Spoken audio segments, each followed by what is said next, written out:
ब्रेस्तार 14 August 2025 संत मॅक्सिमिलियन Kolbe यादीक आनी रॉक्साची समरण मुखेल वड 70 पावटी 7 नियाळा कादार एके आवयचे जिवीत म्हणजे वेगळेच जिविताच्या दोर पावण्यार ती सोंसता आपल्या कुटुंबाचो सांबाळ करतना जायती पावटी तिका वेगवेगळ्या कारणांक लागून गुन्यांवकार करता सोबार पावटी तिचे काळीज दुखयतात जायत आनी ती दुखानी रडटा घरकार भुरगीं आनी हेर घरचीं तिका दुखयतात केन्ना केन्नाय वायट उतर ती उद्गारता पण हे सगळें आसून पासून जेजूचें उतर 70 पावटी 7 लेगून वखसणें दिवपाचें ती आपल्या कुटुंबान पाळटात आनी हाचे वरवीं आपलो कुटुंब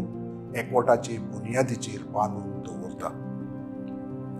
आयच्या शुभ वर्तमानांत पेद्रू जेजूक अशें विचारून म्हणटा, सायबा, कितले पावटी म्हज्या पेल्यान म्हजेर पातो केल्यार हांवें ताका वखसूचो? 7 पावटी लेगून?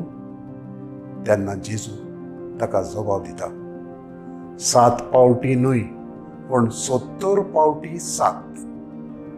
ही उरती बोगसण्याची शिकवण जेजू आमकां दिता। ह्या जेजूच्या उतरांतल्यान जिविताक नवीच दिशा आमकां फावो जाता। कितले पावटी दुसऱ्याक बोगसणे दिवन आमी आमकांच खाला उडयतात अशे विचार आमच्या मनांत येतात जाय। पूण भावा भयणांनो, सोबार पावटी दुसऱ्यांक बोगसून मनशा मुखार आमी ल्हानवीक जाता आसतली, पूण जेजू आमकां सदांकाल वयर उबारून दवरतलो। व्हरतो मान ताच्या राजाचो तो आमकां फावो करून दितलो आनी हेच ताचे आस्वासन वखसण्याच्या जिविता वरवीं आमी अनुभवूंक पावतली। म्हजो थाराव सदांच दुसऱ्यांक बोगसूंक हांव वावुरतलों।